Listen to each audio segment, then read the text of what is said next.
What happens when the woman you betrayed shows up with a man who makes you look like pocket change, and suddenly every cruel word you ever spoke comes crashing back to haunt you like a ghost you cannot outrun? Because that is exactly the kind of delicious karma we are diving into today with one of the most unexpectedly satisfying romantic dramas to come out of Brazil in 2025. A film that takes every trope you think you know about Cinderella stories and billionaire romances and twists them into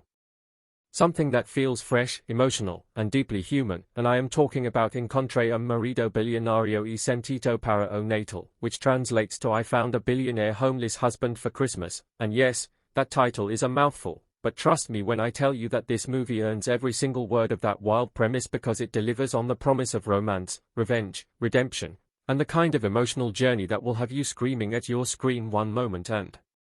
wiping away tears the next. So buckle up because we are about to break down everything that makes this film such a compelling watch and why it has captured the hearts of audiences who stumbled upon it expecting just another holiday romance but found something so much more meaningful beneath the surface.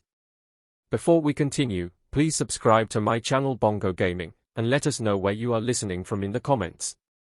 Now let me set the stage for you because understanding where Victoria comes from emotionally is absolutely essential to appreciating the journey she goes on throughout this film, and we need to talk about what it means to be a woman who has built her entire identity around being respectable, being worthy, being the kind of person her family can be proud of, because Victoria is not some damsel in distress waiting for a man to save her, no. She is a woman who has worked hard to create a life for herself, who has done everything right according to society's expectations, who has found what she believed was love with Carlos, a man she trusted enough to bring home to her family in Barretos to plan their wedding. And can you even imagine the excitement she must have felt preparing for that trip, thinking about showing off her fiancé to her relatives, imagining the wedding dress fittings and the family gatherings and all those precious moments that come with planning a future with someone you love. But what Victoria did not know, what she could not have possibly prepared herself for, was the fact that Carlos was not the man she thought he was, that behind his charming smile and his smooth words lurked a heart so rotten and a soul so empty that he would choose the absolute worst moment to reveal his true colors. And this is where the film hooks you immediately because we have all known people like Carlos. We have all encountered those individuals who seem perfect on the surface, but who are secretly harboring cruelty beneath their polished exterior, and the way this movie captures that moment of betrayal is absolutely devastating in its authenticity. The opening sequences of the film do such a masterful job of establishing Victoria as someone we can root for, someone we recognize, someone who represents that universal human desire to be loved and accepted and valued for who we are, and the actress portraying Victoria brings such vulnerability and strength to the role that you cannot help but feel invested in her story from the very first frame. And when the betrayal happens, when Carlos reveals not only that he has been unfaithful but that he has been playing Victoria for a fool, using her, manipulating her, the humiliation is not just something that happens to the character, it is something you feel in your own chest like a physical blow, and this is the mark of truly effective storytelling because the filmmakers understand that for revenge to be satisfying, the audience must first feel the depth of the wound. We must understand exactly what was taken from Victoria before we can appreciate what she eventually takes back, and the film does not shy away from showing us the ugly details of that betrayal, the public nature of the humiliation, the way Carlos seems to enjoy watching Victoria's world crumble, the complete disregard for her dignity and her feelings that speaks to a level of cruelty that goes beyond simple infidelity into something genuinely sociopathic. Now here is where the story takes its most interesting turn because Victoria is faced with a choice that most of us would never even consider. She could go home to Barretos alone, she could face her family with the truth of her broken engagement, she could endure the pitying looks and the whispered conversations and the questions from well-meaning relatives who would want to know what happened, or she could do something absolutely wild, something that flies in the face of reason and logic and everything sensible. She could find someone to pretend to be her fiancé, someone who could help her save face, someone who could allow her to walk back into her hometown with her head held high even though her heart is shattered into a million pieces. And this is where Samuel enters the picture in the most unlikely way imaginable, because Samuel is a homeless man that Victoria has been helping, a person she has shown kindness to when others looked the other way. And there is something so beautiful about the way this film establishes their connection before the main plot even kicks into gear because it tells us everything we need to know about Victoria's character. She is someone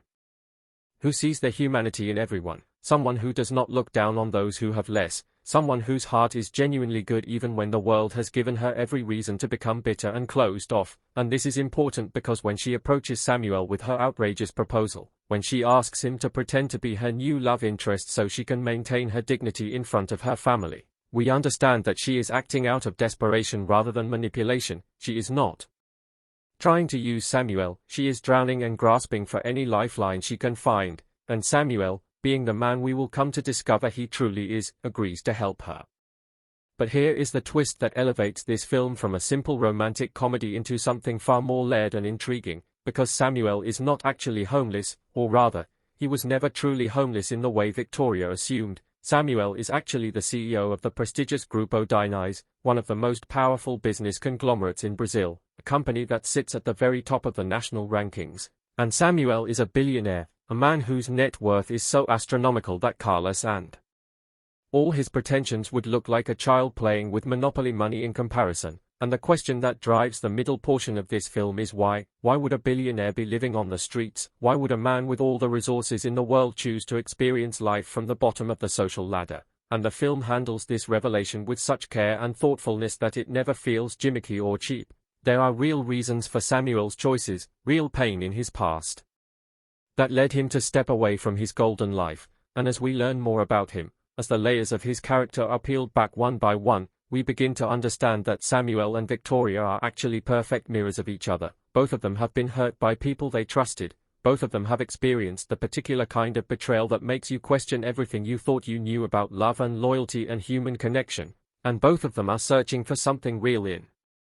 a world that has shown them nothing but fakeness and deception.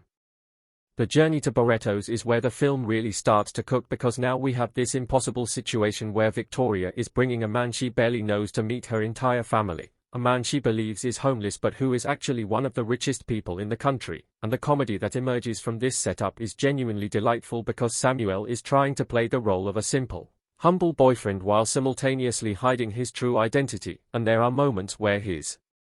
refinement slips through, where his knowledge of fine wine or his understanding of business or his natural leadership qualities peek out from behind the mask he is wearing, and Victoria starts to notice these inconsistencies, these little moments where the man she thought she knew reveals depths she could not have imagined, and the film plays this perfectly because it allows the romantic tension to build naturally. It never rushes the revelation. It lets the audience sit in that delicious space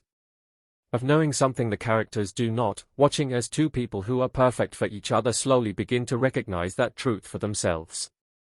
The family dynamics in this film are handled with such authenticity and warmth that you feel like you have been welcomed into a real Brazilian household during the holiday season, and the setting of Christmas adds this layer of magic and expectation and family tradition that makes everything feel heightened and more significant, because Christmas is a time when families come together, when old wounds are examined, when relationships are tested, and when the pressure to present a perfect image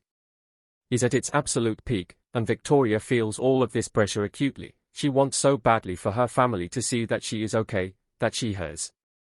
moved on from Carlos, that she has found someone better, and the irony is that she has found someone better. She has found someone so much better than Carlos that she cannot even comprehend it yet, but she thinks it is all an act. She thinks Samuel is doing her a favor. She thinks this is temporary. And watching her slowly fall for this man she believes she cannot have is one of the most emotionally satisfying aspects of the entire film.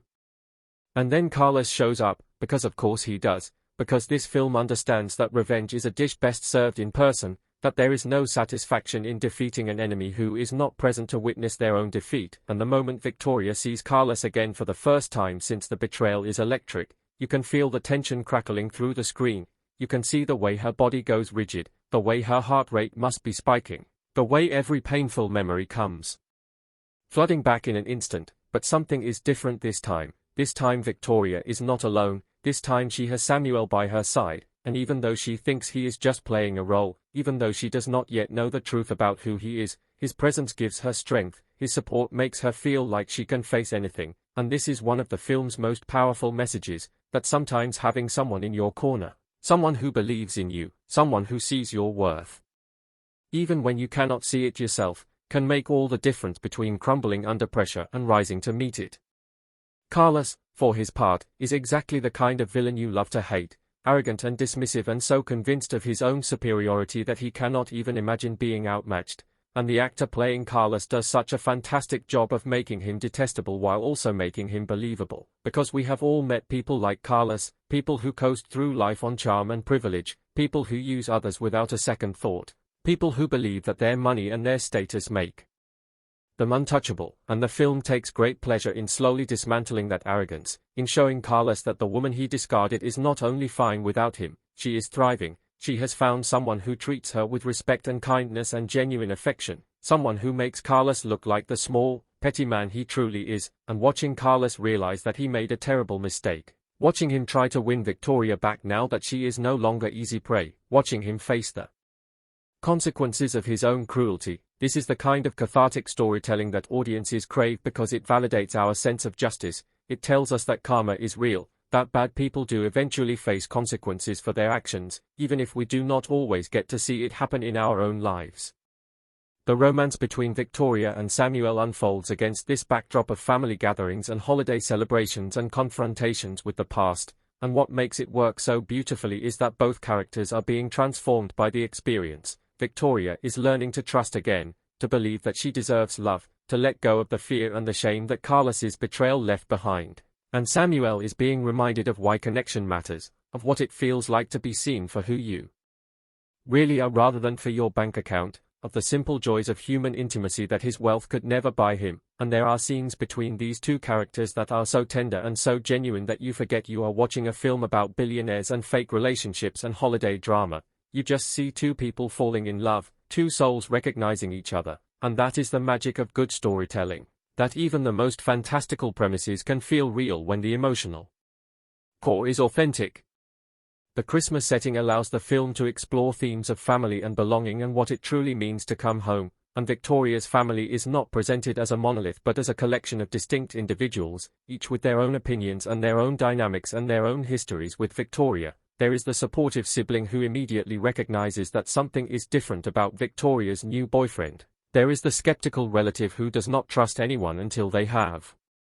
proven themselves. There is the elderly grandparent whose wisdom cuts through all the pretense and goes straight to the heart of the matter. And the way Samuel navigates these relationships, the way he wins over Victoria's family one by one, tells us so much about who he is as a person, because he does not rely on his wealth or his status. He cannot, because they do not know who he really is. He has to win them over with nothing but his character, his kindness, his genuine interest in their lives, and watching him succeed at this is deeply satisfying because it proves that his worth as a human being is not dependent on his fortune. He would be valuable and lovable even if he truly were the homeless man Victoria believed him to be. The reveal of Samuel's true identity is handled with remarkable restraint. The film does not rush to the big dramatic moment, instead it lets the truth emerge gradually, first through hints and inconsistencies that Victoria cannot quite explain, then through a growing sense that there is more to Samuel than meets the eye, and when the full truth finally comes out, when Victoria learns that the man she has been falling for is actually one of the wealthiest people in the country, the film explores the complicated emotions that this revelation creates, because Victoria is not simply overjoyed to discover that her fake boyfriend is a billionaire. She is confused and hurt and angry. She feels like she has been deceived even though Samuel never technically lied to her. She questions whether any of it was real, whether Samuel was just playing games with her the way Carlos did. And this emotional complexity is what elevates the film above simpler romantic fare. It takes the time to acknowledge that trust, once broken, is not easily rebuilt, that even good deceptions can cause harm, that Victoria has every right to feel uncertain about a man who hid such a fundamental truth about himself. But Samuel's explanation, when it finally comes, is so heartfelt and so understandable that it becomes impossible not to forgive him, because we learn that Samuel had been burned badly by people who only saw him for his money, that he had experienced the particular loneliness of never knowing whether anyone truly loved him or just loved his wealth, that he had stepped away from his gilded life to find out if he could still connect with people as a human being rather than as a bank account, and meeting Victoria, experiencing her kindness when she believed he had nothing, falling in love with a woman who saw his worth when she thought he was worthless. This was the proof he needed that real connection was still possible, and understanding this, Victoria begins to see that Samuel's deception was not like Carlos's betrayal at all. Carlos hid his true self to exploit her. Samuel hid his true self to protect himself, and there is a world of difference between those two motivations even if the actions looked similar on the surface. The confrontation between Samuel and Carlos is one of the most satisfying scenes in the entire film because now the playing field has been dramatically leveled, or rather, dramatically tilted in Victoria's favor, because Carlos thought he was the big man. Carlos thought his money and his status made him untouchable, but now he is face to face with a man whose wealth makes his look like pocket change. A man who could destroy Carlos professionally and socially with a single phone call, and watching Carlos realize how badly he miscalculated, watching the arrogance drain from his face, watching him scramble to ingratiate himself with Samuel while simultaneously trying to undermine Victoria. This is the kind of villain defeat that feels earned and complete because it is not just about money or power, it is about Carlos being exposed for exactly who he is. A small man who punches down at those he perceives as weaker but crumbles instantly when confronted with someone more powerful. And Samuel does not even need to use his wealth to defeat Carlos. His mere presence, his unwavering support of Victoria, his refusal to engage with Carlos's pettiness, these things alone are enough to reveal Carlos's weakness to everyone present. The film also takes time to explore what happens after the immediate drama subsides, because a satisfying ending is not just about defeating the villain, it is about showing us what the future holds for our heroes, and watching Victoria and Samuel build a genuine relationship on the foundation of their strange beginning is genuinely touching. They have to navigate the challenges of their different backgrounds, they have to deal with the media attention that comes with Samuel's status, they have to build trust where secrets once lived, and the film does not pretend that this is easy. It shows them working at it, communicating, choosing each other again and again even when it would be simpler to walk away. And this is what real love looks like, not the absence of problems but the commitment to face them together. The Christmas theme weaves through all of this like a golden thread, reminding us that this story is fundamentally about faith and hope and the possibility of new beginnings, because Christmas is the time when we believe in miracles, when we allow ourselves to imagine that this year could be different, that love could find us in unexpected places, that the people who hurt us will eventually face consequences while the people who help us will be rewarded. And Victoria's story is a Christmas miracle of sorts, not because a rich man saved her, that would be a much less interesting story, but because she saved herself by refusing to let Carlos's betrayal define her. She chose dignity over despair, she chose action over self-pity, she reached out to help someone she thought needed her and in doing so found someone who needed her in ways neither of them could have anticipated. The cinematography throughout the film captures the warmth and beauty of a Brazilian Christmas with such skill that you can almost feel the summer heat and smell the holiday foods cooking, because in the southern hemisphere Christmas comes in summer, and the film uses this setting to create visuals that are both festive and unique, the bright colors, the outdoor celebrations, the particular quality of light that makes everything look golden and blessed. All of this contributes to the dreamlike atmosphere of the story while keeping it grounded in a specific time and place that feels real and lived in. The performances across the board are strong, with the leads carrying the emotional weight of the story with grace and nuance. Victoria's journey from heartbroken victim to confident woman in control of her own narrative is portrayed with such authenticity that you genuinely believe in her transformation, and Samuel's portrayal as a man who has everything materially but craves genuine connection emotionally is never played for pity. He is not a poor little rich boy, he is a fully realized human being whose wealth is one aspect of his life but not the totality of his identity, and the chemistry between these two actors is palpable. You believe in their attraction, you believe in their growing love, you believe that these two people could genuinely make each other happy if they could just get past the obstacles in their way. The supporting cast also deserves recognition, particularly those playing Victoria's family, who bring such warmth and humor and realism to their roles that every scene set in the family home feels like a celebration of Brazilian culture and family bonds, and the actor playing Carlos commits fully to the villain role, making him despicable enough that his defeat feels satisfying but human enough that we understand how Victoria could have been fooled by him in the first place, because truly effective villains are never monsters without reason, they are people whose flaws have been allowed to grow unchecked, and Carlos is exactly that, a man who might have been decent once but who has been corrupted by his own sense of entitlement until kindness became foreign to him.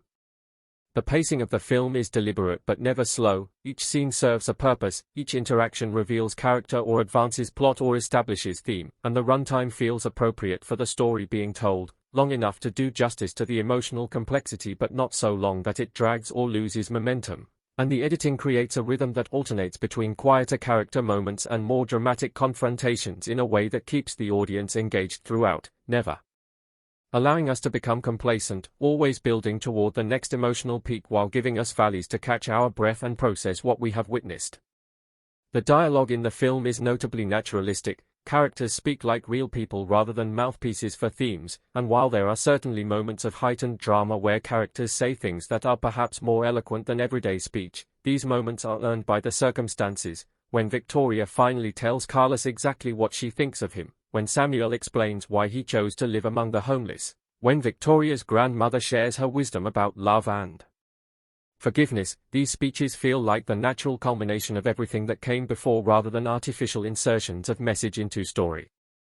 The musical score supports the emotional journey without overwhelming it. Traditional Brazilian music blends with more contemporary sounds to create a soundtrack that is both culturally specific and universally appealing, and the use of Christmas music throughout ties everything together, reminding us constantly of the season and its themes of hope and renewal and the possibility of miracles. And there are moments where the music swells at exactly the right time to amplify an emotional beat. And other moments where it falls away entirely to let the actors' performances speak for themselves, and this is the mark of confident filmmaking, knowing when to lean in and when to step back.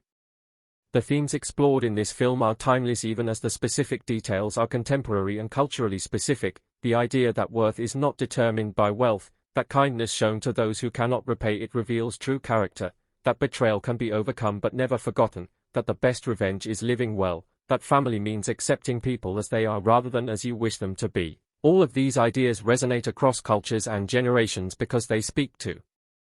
fundamental human experiences, and the film engages with these themes not through heavy-handed messaging but through the lived experience of its characters. We see these truths demonstrated rather than stated, and this is always more effective, always more moving, always more memorable.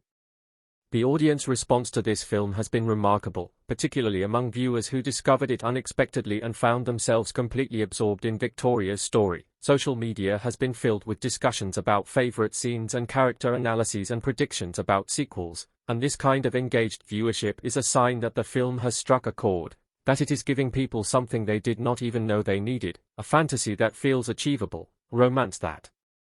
feels earned, a revenge that feels righteous. And in a world that often feels unfair and chaotic, stories like this serve an important function. They remind us of the moral universe we wish we lived in. They give us hope that good things happen to good people. They allow us to experience vicariously the kind of justice that real life too rarely provides.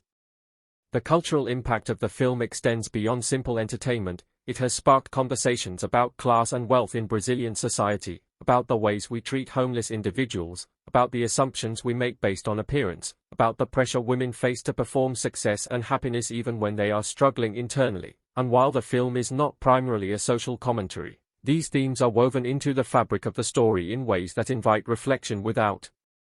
preaching. Victoria's initial decision to help Samuel when she believed him homeless is presented not as exceptional but as simply decent, and this framing suggests a vision of society where kindness across class lines should be normal rather than remarkable, and this subtle advocacy for basic human compassion may be one of the film's most lasting contributions.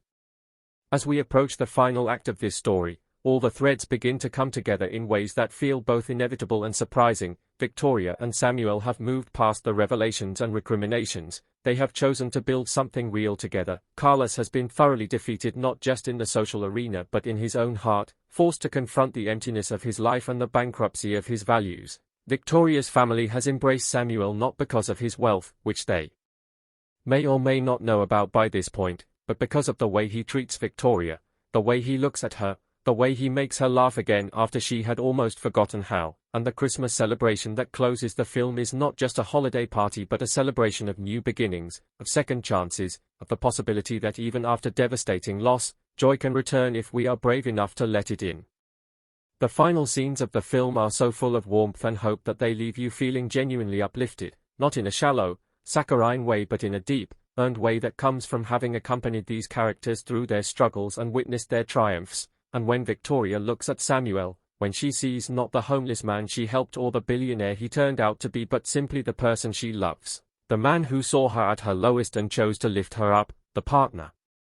who will face the future beside her whatever it holds, there is something in that look that transcends the specifics of the story and touches on something universal, the human need to be truly seen and truly loved. not for what we have or what we can provide but for who we actually are beneath all the masks and pretenses and social performances. This film, Encontrei Marido Bilionário e Sem-Teto para o Natal, succeeds because it understands that the best fantasy is one rooted in emotional truth, that audiences do not just want to see poor girls end up with rich men or bad men get their comeuppance, they want to see people who feel real navigate situations that feel meaningful, they want to be moved, they want to believe, even if just for the duration of a film, that the universe bends toward justice, that love is real and worth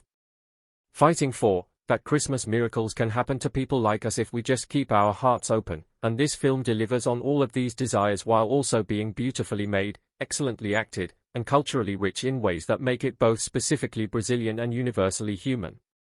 If you have not yet watched this film, I cannot recommend it highly enough. It is the kind of story that reminds you why you fell in love with movies in the first place, that makes you laugh and cry and cheer and believe, and in a landscape crowded with cynical cash grabs and soulless franchises, finding something this heartfelt and this well-crafted feels like discovering treasure. So clear your schedule, gather your snacks, prepare your tissues, and let Victoria and Samuel take you on a journey you will not soon forget, because this is what cinema is supposed to be, this is why we tell stories, this is why we gather around screens like our ancestors gathered around fires, to experience together the full range of human emotion, to be reminded of what matters, to be sent back into our own lives a little more hopeful, a little more determined, a little more ready to believe in the possibility of our own happy endings. The film stands as a testament to what Brazilian cinema can achieve when it commits fully to emotional storytelling, when it trusts its audience to engage with characters who are complex and flawed and human, when it creates villains who are genuinely threatening and heroes who are genuinely heroic, and the success of this film will hopefully open doors for more productions like it, more stories that center Brazilian voices and Brazilian experiences while speaking to universal themes that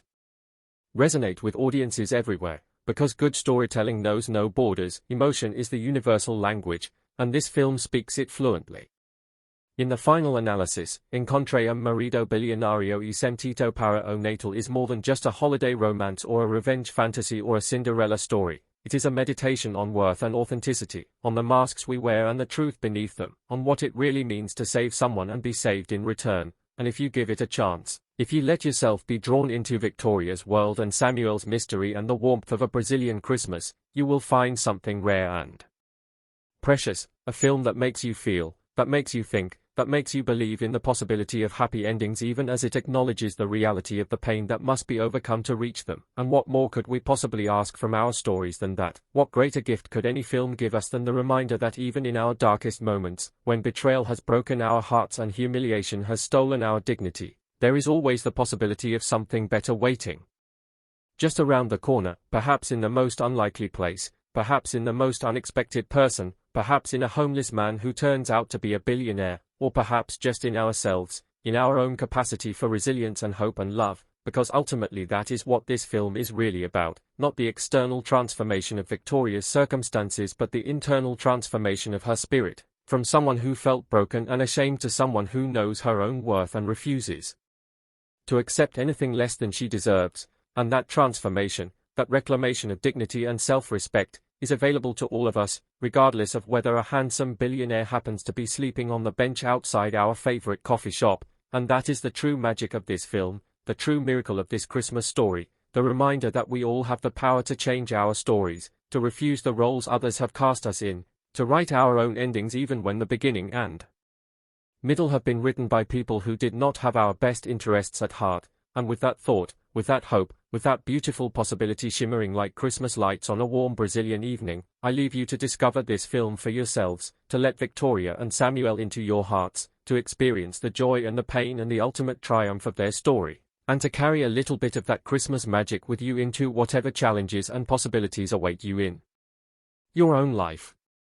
Imagine for a moment that everything you believed about love, about trust, about the person who promised to spend forever with you, crumbles in a single devastating instant, and in that wreckage of betrayal and humiliation, you make a desperate decision that accidentally connects you with someone who will change your entire understanding of fate, destiny, and what it truly means to find your soulmate when you least expect it, because that is exactly what happens in the captivating 2025 romantic drama Encontrei Marido Bilionário e Sem-Teto para o Natal, a a film that takes the classic Cinderella narrative and flips it completely on its head, giving us a heroine who thinks she is saving a homeless man only to discover that she is the one who needed saving all along, and I promise you, by the time we finish exploring every layer of this incredible story together, you will understand why audiences around the world have fallen completely in love with this tale of unexpected romance, redemption, and the beautiful chaos that ensues when the universe decides to play matchmaker in the most unconventional way possible. Before we continue, please subscribe to my channel Bongo Gaming, and let us know where you are listening from in the comments. Now let me take you on a journey through one of the most emotionally satisfying romantic films to grace our screens this year, a movie that understands something fundamental about the human heart, which is that sometimes our greatest blessings come disguised as our most desperate moments, and the person we overlook might just be the person we have been searching for our entire lives without even knowing it. The story centers on Victoria, a woman whose life appears picture perfect from the outside. She has a handsome fiancé named Carlos, plans for a beautiful wedding, and an upcoming trip back to her hometown of Barretos to share the joyous news with her family. But as we all know, appearances can be devastatingly deceiving, and Victoria is about to learn this lesson in the most painful way imaginable, because Carlos, the man she trusted with her heart and her future, is not the person she believed him to be, and the betrayal that awaits her will shake the very foundations of everything she thought she knew about love and loyalty. The film opens with such promising warmth, showing us Victoria in her element, a successful and independent woman who has built a life she can be proud of in the big city, and as she prepares for the journey back home, we see the excitement in her eyes, the way she carefully packs her bags and envisions the moment when she will introduce Carlos to her family as her future husband, her forever partner, the man who will stand beside her through thick and thin. But the filmmakers are masterful in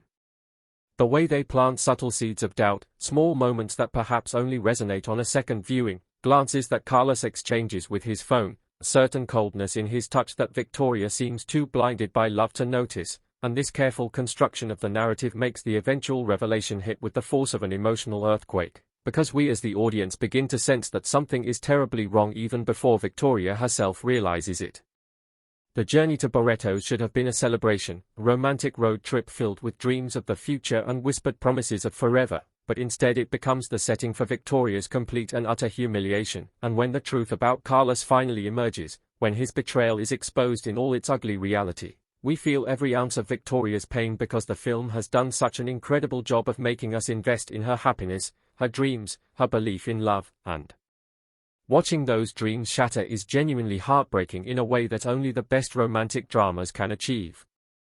What makes this moment particularly devastating is not just the betrayal itself, but the circumstances surrounding it, because Victoria is about to face her family, about to walk into her childhood home and announce her engagement, about to bask in the pride and joy of her loved ones, and now she must do so with the knowledge that she has been made a fool of, that the man she loved was never worthy of that love, and the shame of this realization threatens to consume her entirely. The film handles this emotional turning point with remarkable sensitivity, showing us a Victoria who is simultaneously broken and determined, a woman who refuses to let Carlos take away her dignity even as he has taken her trust and her heart, and it is in this moment of desperation that she makes a decision that will change everything, a choice that seems impulsive and perhaps even foolish, but which the universe has conspired to make possible for reasons she cannot yet understand. Enter Samuel, a man Victoria has been quietly helping throughout the story, a homeless individual she encountered on the streets and chose to treat with kindness when others looked away, and this detail is crucial to understanding the thematic heart of the film, because it establishes Victoria as someone whose compassion extends beyond her own comfort, someone who sees the humanity in those society has discarded, and this fundamental goodness is precisely what makes her worthy of the extraordinary love story that is about to unfold.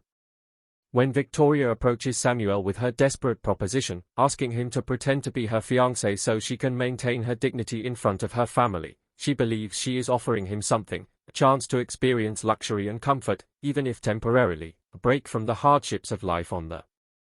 street. But what she does not realize is that Samuel is not who he appears to be, and the man she is asking to play the role of her loving partner is actually someone who could buy and sell everyone she knows 100 times over, because Samuel is secretly the CEO of the prestigious Dynais Group, a billionaire whose name commands respect in boardrooms across the nation, and his presence on the streets was never about poverty but about something far more complex and personal that the film will gradually reveal as the story progresses. The genius of this setup lies in the dramatic irony it creates, because we as the audience are let in on Samuel's secret relatively early, allowing us to watch with delicious anticipation as the relationship between these two characters develops, knowing that every moment of perceived power imbalance is actually the opposite of what Victoria believes, and this knowledge transforms every scene into something layered and meaningful, where her attempts to help him are secretly his observations of her character, where her concern for his well-being is actually being catalogued by a man who has the resources to give her the world but is far more interested in understanding who she truly is beneath the surface.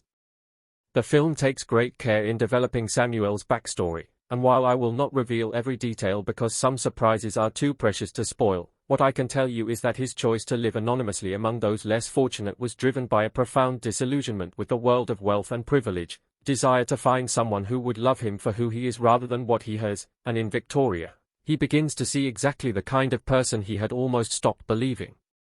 existed. Their journey to Barretto's together is filled with moments of genuine connection, small conversations, and shared silences that feel authentic and unforced, and the chemistry between the two leads is absolutely electric, managing to convey attraction, curiosity, and a growing emotional bond without ever feeling rushed or contrived. Because the filmmakers understand that the best love stories are built on a foundation of genuine human connection, not just physical attraction or manufactured drama. When they arrive in Barretto's, the real fun begins, because now Victoria must navigate the complex dynamics of her family while maintaining the pretense that Samuel is her loving fiancé, and watching her manage this situation is both hilarious and touching, as she coaches him on family details and explains away any inconsistencies with increasingly creative excuses. All while Samuel plays along with a twinkle in his eye that suggests he is enjoying this elaborate game far more than a genuine homeless person probably would. The family dynamics in this film are wonderfully realized, with each member of Victoria's family bringing their own energy and expectations to the proceedings, and there are moments of warmth and humor that make us understand why Victoria was so determined to return with her head held high, because this is clearly a family that loves deeply but also judges quickly, and the pressure she feels to present a successful life is palpable in every interaction. Of course, the complications multiply when Carlos makes an unexpected appearance, and this is where the film truly shifts into high gear, because now we have Victoria's past and present colliding in the most uncomfortable way possible, with her treacherous ex-fiancé showing up and presumably trying to worm his way back into her life or perhaps expose her deception, and the arrogance with which he carries himself makes him the perfect villain for this story, a man so convinced of his own importance that he cannot fathom a world where Victoria has moved on to someone better. The confrontations between Victoria and Carlos are masterfully written, giving her the opportunity to reclaim the dignity he stole from her, and watching her stand tall in the face of his smug certainty is deeply satisfying, especially because Samuel is there beside her, playing his role with a quiet confidence that begins to make Carlos very, very nervous, because even a man as self-absorbed as Carlos can recognize when he is outclassed, and something about Samuel's demeanor suggests that this supposed homeless man is not as simple as he appears. What makes these scenes particularly effective is the way the film uses the dramatic irony of the situation, because we know that Samuel could destroy Carlos with a single phone call, that his wealth and power dwarf anything Carlos could ever dream of achieving, and yet he chooses to remain in character, to let Victoria fight her own battles while providing support from the shadows. And this restraint speaks volumes about his respect for her agency and strength, qualities that make him not just a romantic interest but a truly worthy partner. As the story progresses, the pretense of their relationship begins to feel less and less like an act, and this is where the romantic heart of the film truly shines, because watching two people fall in love while pretending to be in love creates this beautiful meta-narrative where the lines between performance and reality become increasingly blurred, and both Victoria and Samuel find themselves caught off guard by the genuine feelings developing between them. The film handles Victoria's growing attraction to Samuel with particular skill, showing us a woman who initially felt grateful for his willingness to help, then curious about his mysterious nature, then genuinely drawn to his kindness, his humor, and the way he seems to see her more clearly than anyone else ever has, and these stages of emotional development feel organic and earned, never rushed or forced by plot convenience. For Samuel's part, we see a man who came into this arrangement with some degree of calculation, curious about the woman who showed him kindness when she had no reason to expect anything in return, but who finds himself increasingly captivated by her spirit, her resilience, and the way she treats everyone around her with compassion, from family members to strangers alike. And his growing feelings for her are complicated by the secret he is keeping, because how can he confess his love when that confession would also reveal that their entire relationship has been built on a foundation of deception, even if his deception was never meant to harm her. The Christmas setting of the film adds an additional layer of magic to the proceedings, because there is something about the holiday season that makes us more open to believing in miracles, more willing to accept that fate might intervene in our lives in unexpected ways. And the festive decorations and family gatherings provide the perfect backdrop for a story about finding love when you least expect it and discovering that sometimes the greatest gifts come in the most unexpected packaging. The production design deserves special mention here, because Barretto's is rendered with such warmth and authenticity that it becomes a character in its own right, the bustling markets and cozy homes creating a sense of community that contrasts beautifully with the presumably colder, more anonymous world of the city Victoria left behind. And this visual storytelling reinforces the film's thematic concerns with finding connection and belonging in a world that often feels isolating and uncertain. The supporting cast brings tremendous depth to the film, from Victoria's family members who each have their own opinions about her romantic choices to the various townspeople who become involved in the unfolding drama, and there are several standout performances that deserve recognition, particularly from the actors playing Victoria's parents, who manage to convey both the pressure they inadvertently place on their daughter and the genuine love that underlies their perhaps old-fashioned expectations.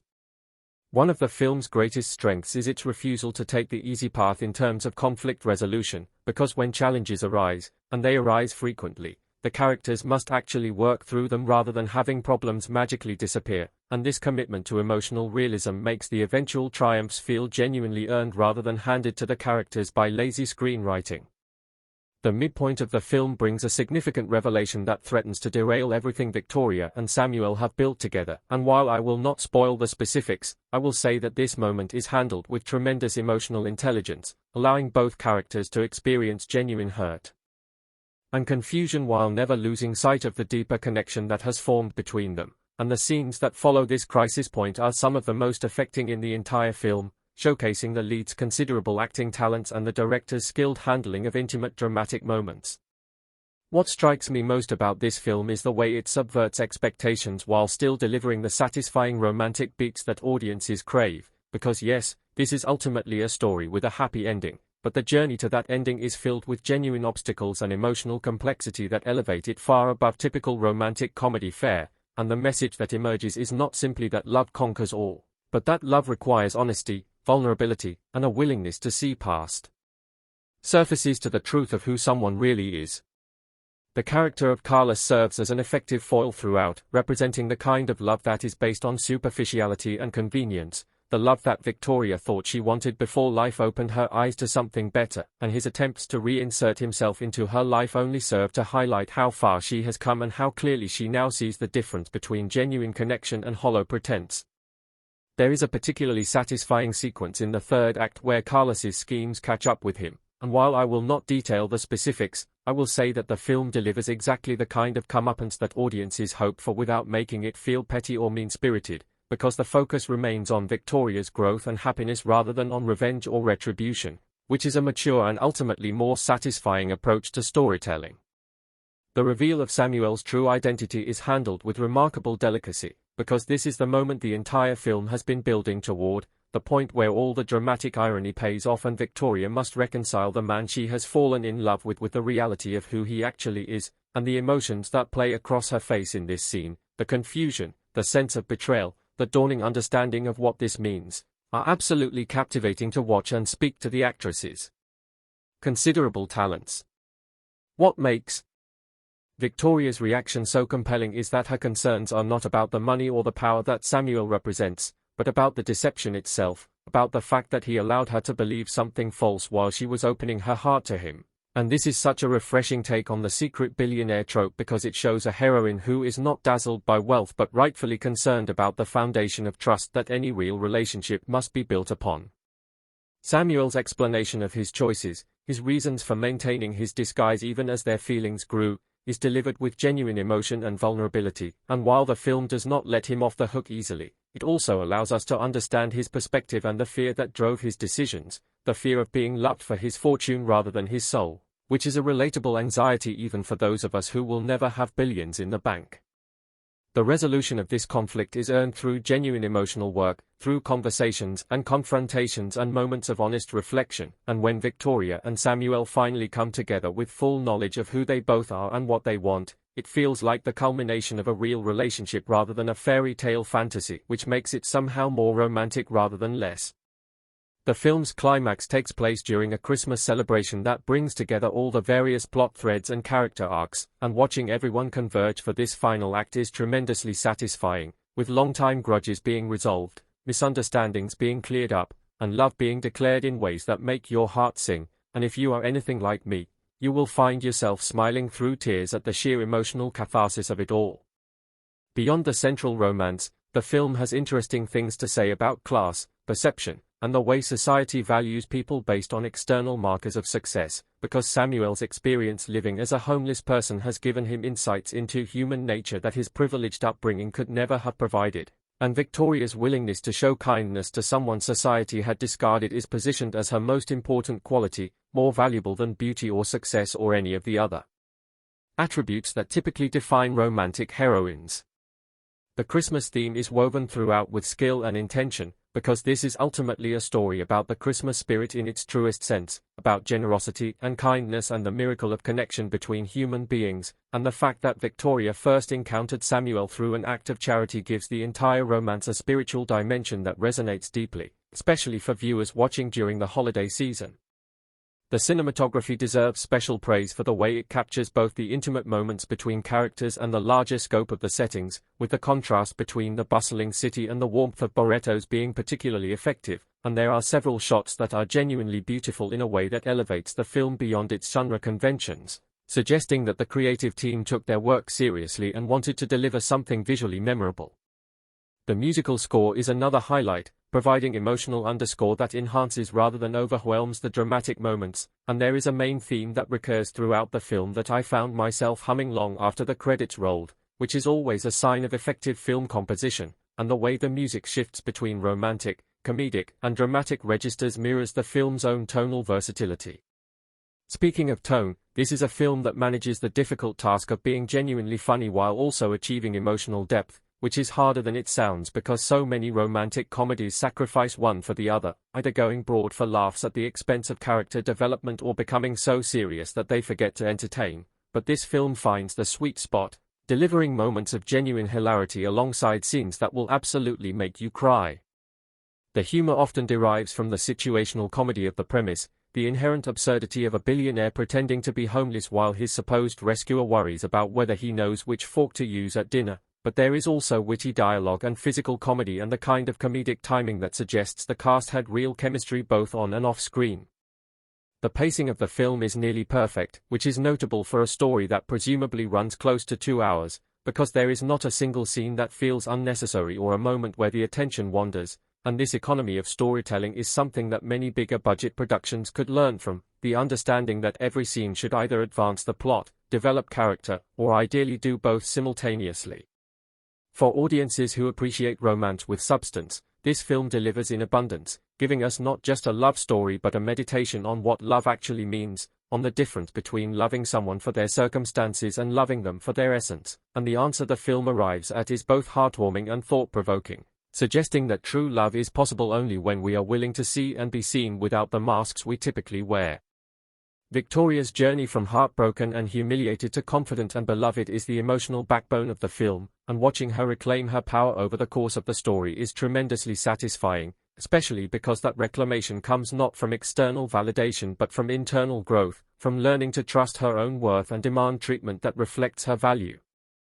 The contrast between her relationship with Carlos and her relationship with Samuel illustrates the film's thesis perfectly, because with Carlos, she was always performing, always trying to be what she thought he wanted, diminishing herself to make him comfortable, but with Samuel, even when their relationship began as a literal performance, there was an authenticity to their connection that allowed her to be fully herself, which is the hallmark of genuine love.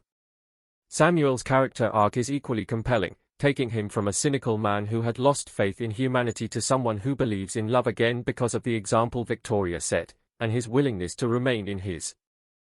Disguise, even as it became increasingly complicated, speaks to how much he valued the connection they were building, how afraid he was of losing it by revealing the truth too soon. The film raises interesting questions about identity and perception that linger long after the credits roll, asking us to consider how much of what we think we know about people is based on surface appearances, how easily we dismiss those who do not fit our expectations, and how much we might be missing by failing to look deeper. And these are questions that feel particularly relevant in our current moment, when so much of our interaction with others is filtered through social media and first impressions. There is a beautiful scene near the end of the film where Victoria and Samuel revisit the place where they first met, now with full knowledge of each other's identities and a commitment to building a future together, and the dialogue in this scene crystallizes everything the film has been building toward, articulating a vision of love that is about seeing the totality of another person and choosing to cherish every aspect, the flaws as much as the virtues. The family dynamics that run throughout the film add depth and texture to the central romance, because Victoria's journey is not just about finding love but about defining herself in relation to her family's expectations, and the resolution of these dynamics is handled with nuance, neither completely rejecting tradition nor blindly accepting it, but finding a middle ground where Victoria can honor her roots while charting her own course. Carlos's ultimate fate in the film is satisfying without being cruel, showing us a man who must finally face the consequences of his choices but who is not destroyed by them, because the film seems to suggest that even villains can find redemption if they are willing to do the work, though the story wisely keeps its focus on the central couple rather than spending too much time on his rehabilitation. The Christmas setting pays off beautifully in the final scenes, with the holiday functioning as a symbolic new beginning for Victoria and Samuel, a chance to write a new story together that is unburdened by the deceptions and misunderstandings that characterize the beginning of their relationship, and the festive atmosphere provides a perfect backdrop for the declarations of love and commitment that bring the story to its emotional conclusion.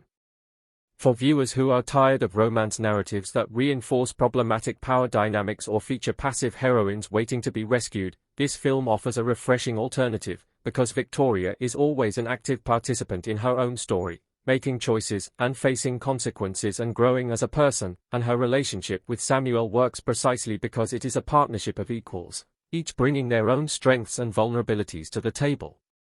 The film also deserves credit for its thoughtful handling of class issues, because the homeless community that features in the early sections is treated with dignity and humanity, never reduced to jokes or stereotypes, and Samuel's choice to live among them is positioned as a genuine learning experience that makes him a better person, which adds moral weight to what could have been a superficial plot device.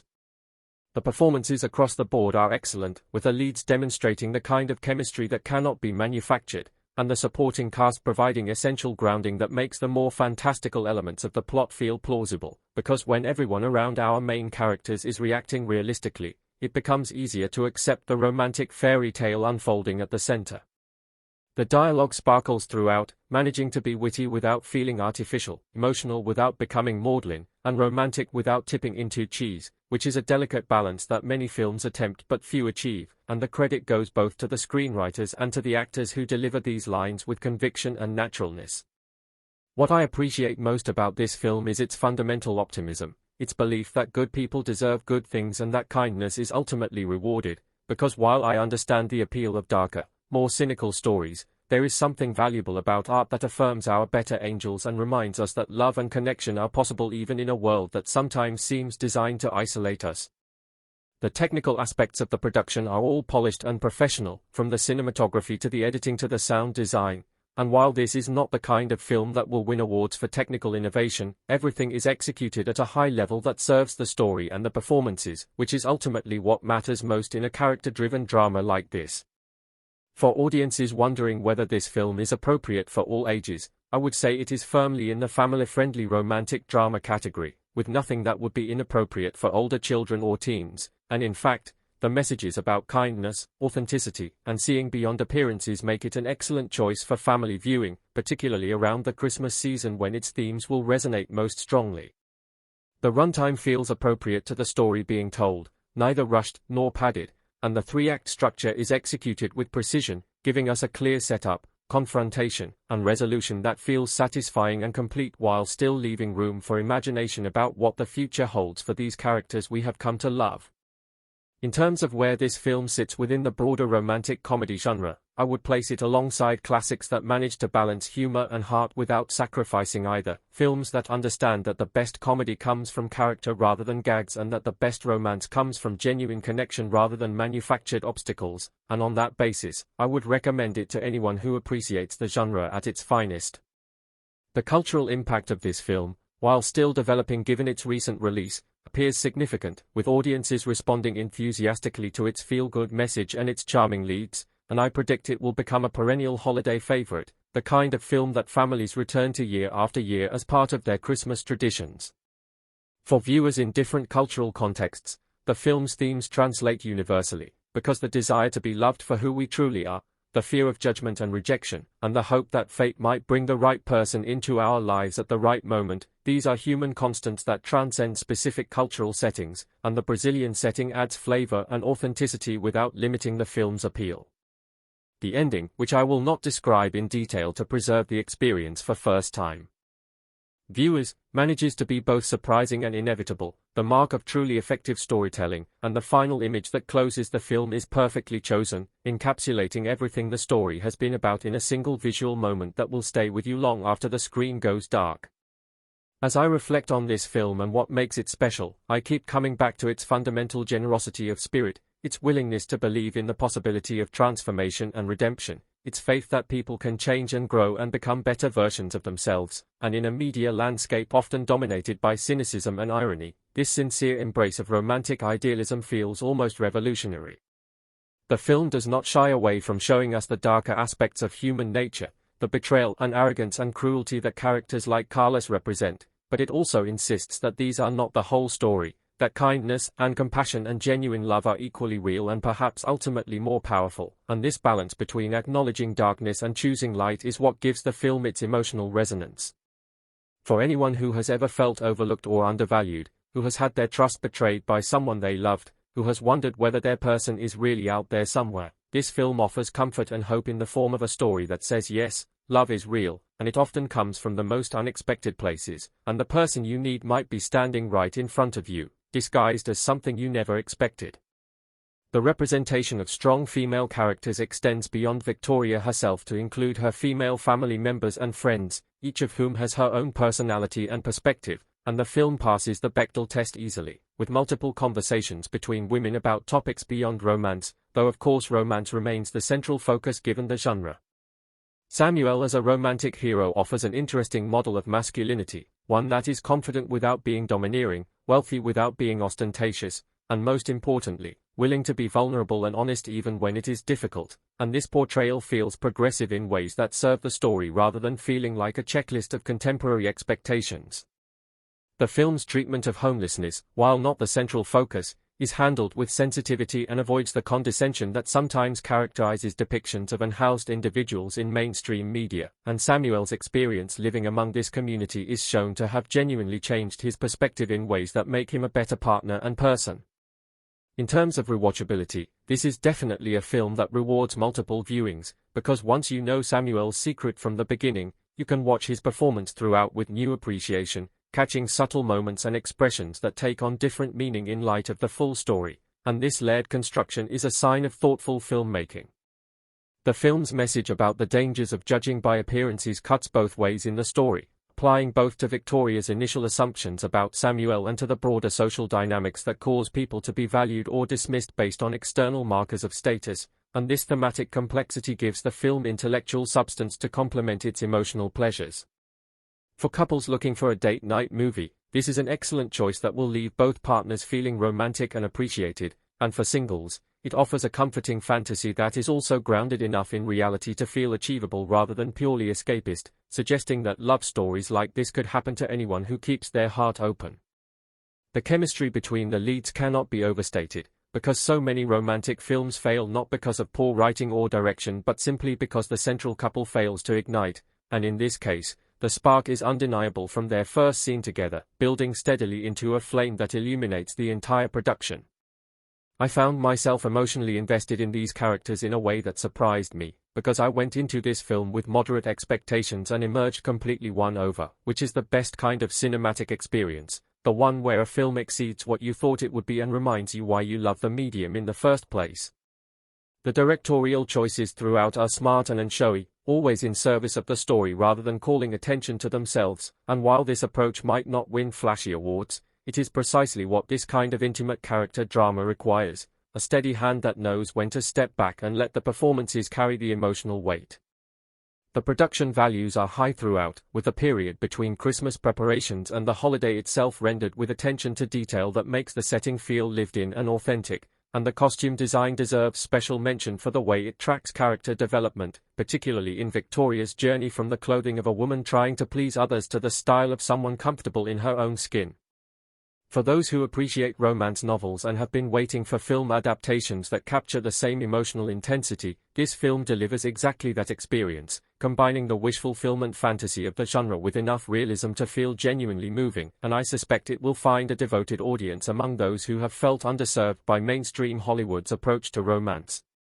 The themes of Christmas giving and receiving take on metaphorical dimensions throughout the film, with Victoria initially seeing herself as the giver who offers Samuel an opportunity, only to realize that she has been receiving all along, receiving love and respect and partnership that she never knew she was missing, and this reversal encapsulates the film's wisdom about the reciprocal nature of genuine connection. What makes the villains of this piece effective is that they are not cartoonish or over the top, but recognizably human in their flaws, Carlos's insecurity driving his need to control and possess, his inability to appreciate what he had until it was gone, and this psychological realism makes the conflict feel substantial rather than manufactured.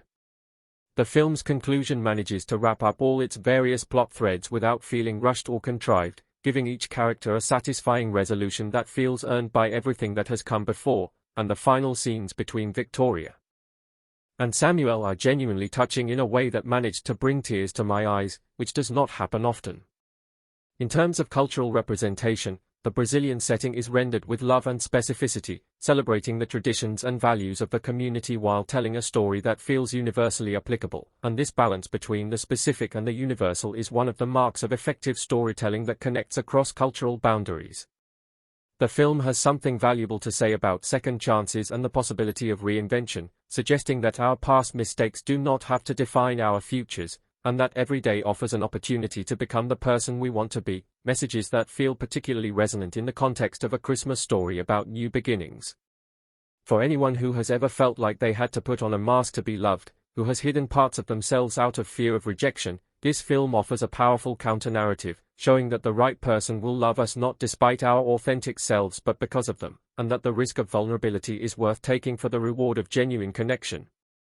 The pacing in the final act is particularly well handled, building tension toward the inevitable revelations while also providing moments of breathing room that allow the emotions to land with full impact, and the climactic scenes are constructed with precision, each beat arriving at exactly the right moment. I would recommend this film without hesitation to anyone who enjoys romantic dramas, holiday movies, or simply stories about good people finding their way to each other despite the obstacles that life places in their path, because it delivers on all these fronts with style and substance. The performances will stay with me, particularly in the quieter moments where so much is communicated through glances and pauses and the subtle shifting of body language, and the leads demonstrate the kind of acting range that makes me eager to see what other projects they take on in the future. In conclusion, Encontrei Marido Bilionário e Sem-Teto para o Natal is a gem of a film that deserves a wide audience, a story that manages to be both escapist fantasy and emotionally grounded drama, a Christmas movie that captures the spirit of the season while telling a love story for the ages.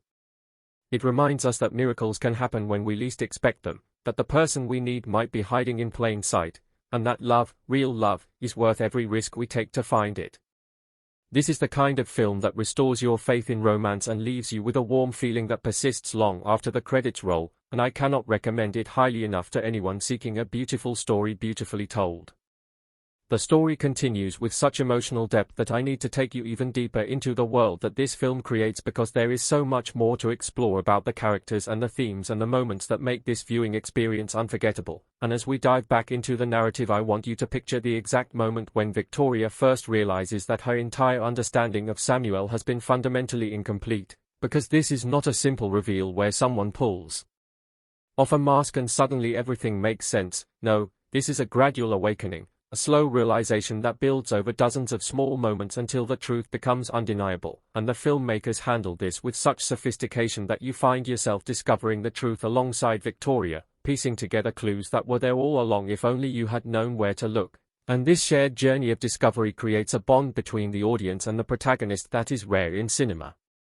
We are not simply watching Victoria learn the truth, we are learning it with her, and that makes the emotional payoff so much more powerful when everything finally clicks into place. Let me take you back to one of the earliest scenes that plants the seeds of Samuel's true identity, a moment that seems insignificant on first viewing but which takes on enormous meaning once you understand what is really happening, because there is a scene early in the film where Victoria is sharing a meal with Samuel on the street. She has brought him food as she apparently does regularly, and they are talking about nothing in particular. Just the kind of small talk that fills the spaces between people who are still getting to know each other, and Victoria mentions something about a business deal she read about in the news, some major acquisition that has been making headlines, and Samuel's response is curious. He does not simply nod along or change the subject as you might expect from someone who has been living on the streets. Instead, he offers a nuanced analysis of the deal, pointing out factors that Victoria had not considered, suggesting outcomes that seem oddly specific. And Victoria notices this. You can see it in her face, this flicker of surprise that passes so quickly you might miss it if you blink, but the seed has been planted. There is something different about this man, something that does not quite fit the narrative she has constructed around him, and the film trusts the audience to catch these moments, to file them away, to begin building our own theory about who Samuel really is even before the film confirms our suspicions.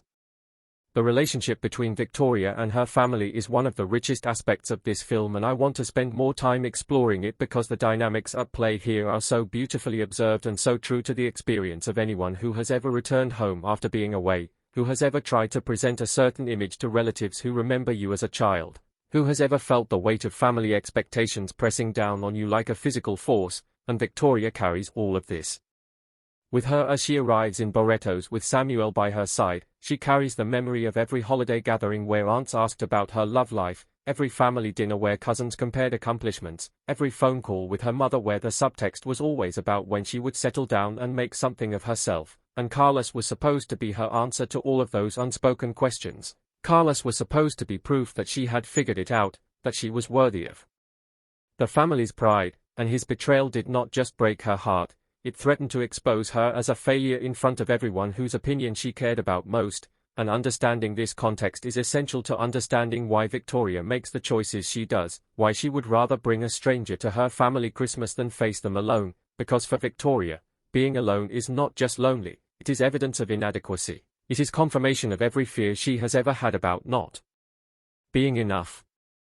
Samuel enters this pressure cooker of family expectation and somehow manages to navigate it with grace and authenticity that surprises everyone, including himself. And there is a scene about midway through the film that I want to describe in detail because it captures so perfectly what makes Samuel such a compelling character and what makes his relationship with Victoria so special. It takes place during a family barbecue, the kind of sprawling, chaotic gathering that seems to involve every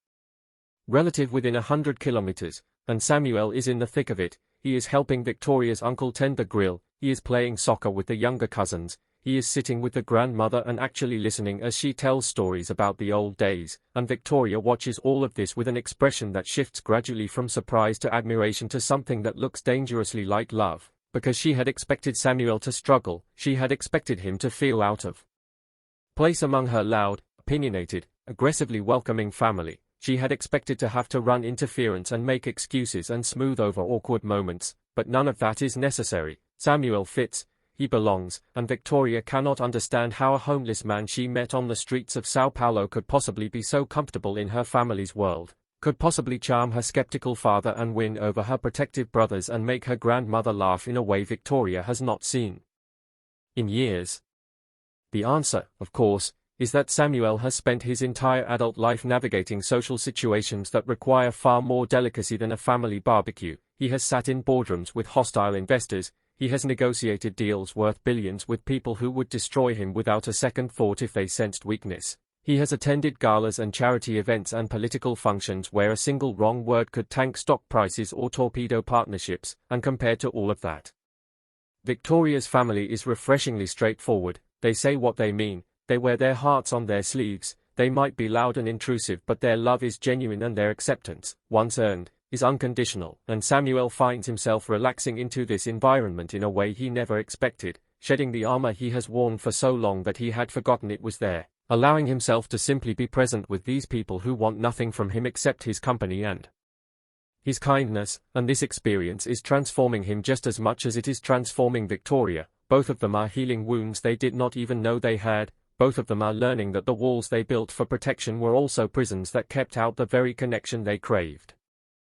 The character of Victoria's grandmother deserves special attention because she serves as the moral center of the film, the wise elder who sees through pretense and speaks truth even when it is uncomfortable. And there is a scene between the grandmother and Samuel that is one of the most powerful in the entire film. It takes place late at night after most of the family has gone to bed. Samuel cannot sleep and he finds the grandmother sitting on the porch looking at the stars, and they begin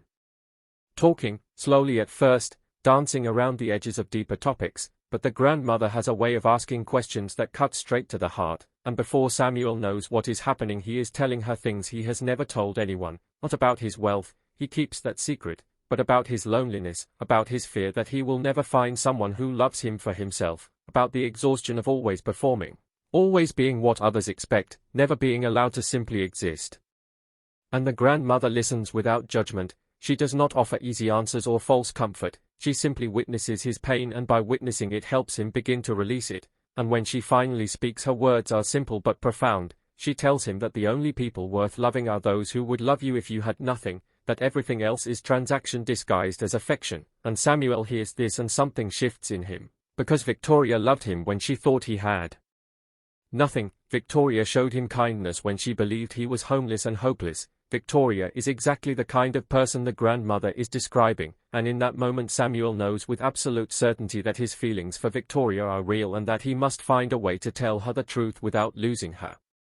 But the truth is complicated, as truth always is, and the film does not shy away from exploring why Samuel's deception, even though it came from a place of self-protection rather than malice, still causes real harm when it is revealed. Because Victoria has already been deceived by one man, she has already experienced the devastating betrayal of discovering that someone she trusted was not who they claimed to be, and learning that Samuel has also been hiding his true identity triggers all of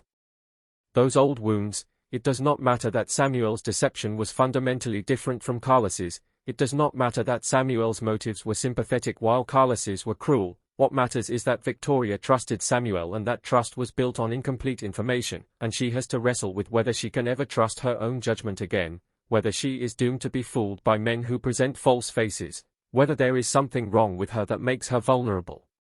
to deception. And these are painful questions, they do not have easy answers, and the film gives Victoria space to struggle with them rather than rushing to resolution. The confrontation scene between Victoria and Samuel after the truth comes out is acting at its finest, both performers bringing everything they have to a moment that will determine the fate of their relationship, and Victoria's anger is righteous and justified. She has every right to feel betrayed, but beneath the anger is fear, fear that the connection she felt was not real, fear that she has been played again, fear that she is unlovable except as a means to some end she does not understand. And Samuel has to navigate this minefield without the tools he usually relies on. He cannot throw money at this problem, he cannot use his business acumen to negotiate a solution, he can only offer the truth, all of it, and hope that Victoria can hear it through her pain. And what follows is one of the most honest conversations ever captured on film, both characters stripping away their defenses, both admitting fears and hopes they have never voiced before, both taking the terrifying risk of genuine vulnerability with another human being. And watching this scene you understand that whatever happens next, these two people have already given each other a gift, they have seen each other truly, they have been seen truly themselves, and that is rare and precious regardless of whether it leads to romance or heartbreak. The resolution of this conflict does not come easily or quickly. The film understands that real trust, once damaged, cannot be rebuilt with a single apology or a grand romantic gesture. It requires time and consistency and repeated demonstrations of good faith, and we see Victoria and Samuel doing this work. We see Samuel proving through his actions that he is not careless, that his deception was protective rather than predatory, that his feelings for Victoria are genuine and have nothing to do with whatever scheme she might fear he was running. We see Victoria gradually allowing herself to believe, testing the waters of trust again, pulling back when fear overwhelms her and then cautiously returning when Samuel does not give up on her. And this dance, this slow rebuilding, is more romantic than any sweeping gesture could be because it is real. It is what actual couples do when they are trying to recover from a breach of trust. It is hard and unglamorous and sometimes frustrating, but ultimately it is the only path to a relationship built on solid ground rather than fantasy. Carlos, meanwhile, cannot accept his defeat, and this is what makes him such an effective villain: his refusal to acknowledge that he has lost, his certainty that he deserves to win regardless of how he behaves, his inability to accept that Victoria has moved on and found happiness without him. And there is a scene in the latter half of the film where Carlos attempts one final manipulation, one last play to destroy what Victoria and Samuel have built, and watching this scene you can see exactly how Carlos operates, how he mixes truth with lies, how he exploits insecurities he learned during his relationship with Victoria, how he presents himself as the concerned friend while planting poison in every word, and it is genuinely tense because you do not know if it will work. You do not know if Victoria's new trust in Samuel is strong enough to withstand this assault. You do not know if Carlos still has enough power over her to drag her back into the darkness, and this uncertainty is what makes the resolution so satisfying, because Victoria does not fall for it. She sees through Carlos completely. She recognizes his tactics and refuses to engage. She chooses Samuel and she chooses herself, and she closes the door on Carlos forever, not with anger or vengeance but with simple, quiet finality, the kind of rejection that is worse than hatred because it is indifference, and Carlos is left with nothing, no power, no leverage, no way to hurt her anymore, and his defeat is complete. The theme of wealth and its relationship to happiness runs throughout this film in ways both obvious and subtle, and I want to take some time to explore how the filmmakers handled this because it would be easy to fumble. It would be easy to suggest that money solves all problems or conversely that money is meaningless, but the film navigates a more nuanced path, acknowledging that money provides security and options that are not available to those without it while also showing that money cannot buy the things that actually make life worth living: love and connection and purpose and belonging, and Samuel embodies this tension perfectly. He has more money than he could spend in 100 lifetimes, but he was deeply unhappy until he met Victoria. His wealth gave him everything except what he actually needed, and this is not presented as a reason to feel sorry for him. The film is smarter than that. It is presented as a universal truth that applies to everyone at every income level. The things that matter most cannot be purchased. They can only be earned through the risky business of opening yourself to another person and trusting that they will not destroy you. Victoria's arc represents the other side of this equation. She has struggled financially. She has known the anxiety of uncertain income and the stress of bills that could not quite be paid, and when she learns that Samuel is a billionaire, part of her wonders if that changes things, if their relationship will be different now that the power dynamics have shifted so dramatically. If she can ever be his equal when he could buy everything she owns 1,000 times over without noticing the expense. And these are legitimate concerns. The film takes them seriously. It does not suggest that love conquers all material considerations or that Victoria should simply ignore the vast disparity in their circumstances. Instead, it shows Victoria and Samuel actively negotiating these issues, discussing how they will handle money, establishing boundaries and expectations, treating their relationship as a partnership of equals even if their bank accounts tell a different story. And this practical approach to the challenges of cross-class romance is refreshingly honest and ultimately more romantic than pretending those challenges do not exist. The supporting characters in this film deserve more attention because they are not simply props or plot devices. They are fully realized individuals whose stories intersect with Victoria's in meaningful ways, and I want to highlight a few of them to give you a sense of how rich and layered this world is. There is Victoria's best friend, a woman who has known her since childhood and who sees through every pretense, who knew something was wrong with Carlos long before the betrayal and who trusts Samuel almost immediately because her instincts are sharper than Victoria's traumatized judgment. And there is Samuel's assistant, a man who has worked for him for years and who is the only person from his real life who knows about his experiment with homelessness. And watching this assistant struggle to maintain Samuel's cover while also wanting what is best for his employer adds another layer of complexity to an already intricate narrative. And there is Victoria's younger sister, a woman on the verge of making some of the same mistakes Victoria made, drawn to a charismatic man who gives off warning signs that only someone who has been burned before would recognize, and Victoria's attempts to protect her sister without projecting her own trauma onto the situation is a subplot that adds emotional depth and allows Victoria to process her experience through the lens of helping someone else. The cinematography shifts notably in the final act of the film, moving from the warm, golden tones that dominated the Christmas sequences to something cooler and more contemplative as Victoria and Samuel negotiate their future, and this visual choice reflects the emotional journey, the initial warmth of new love and family connection giving way to the harder work of building something lasting. And then in the final scenes the warmth returns, but it is different now, deeper, more stable, the warmth of a fire that has burned down to coals and will continue burning through the night rather than the initial blaze that might have consumed itself. And this visual storytelling is subtle but effective, communicating emotional states that dialogue alone could not convey, and it speaks to the overall craftsmanship of this production, the attention to detail that elevates it above similar films in the genre. The original score deserves special mention because it walks a difficult line between supporting the emotion of the scenes without manipulating the audience. There is a main theme that recurs throughout the film, a melody that begins simply and grows more complex as the relationship deepens, adding harmonies and counter-melodies that reflect the increasing richness of Victoria and Samuel's connection, and the use of silence is equally effective. There are moments of intense emotion where the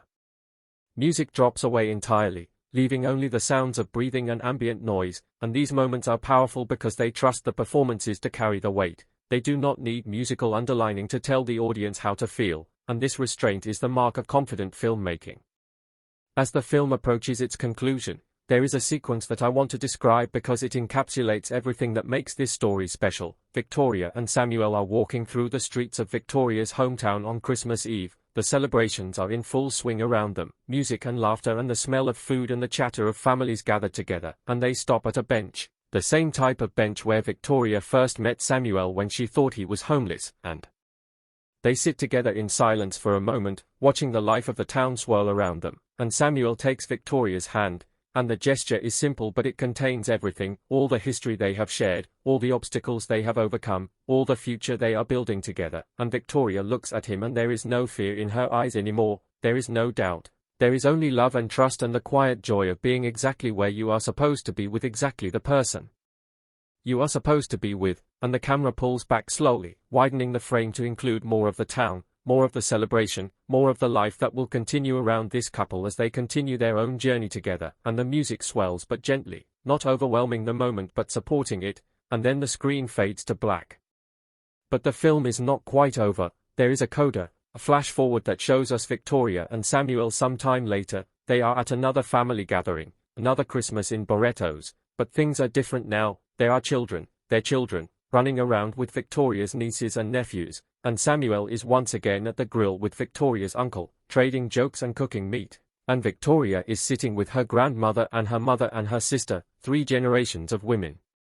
sharing stories and laughter, and this scene is not just a happy ending, it is proof of concept. It is evidence that the relationship we watched begin under such strange circumstances has grown into something sustainable and beautiful, that the trust they rebuilt has held firm, that the life they imagined is now the life they are living, and seeing this, knowing that these characters we have come to care about so deeply have found lasting happiness, is profoundly satisfying in a way that quick,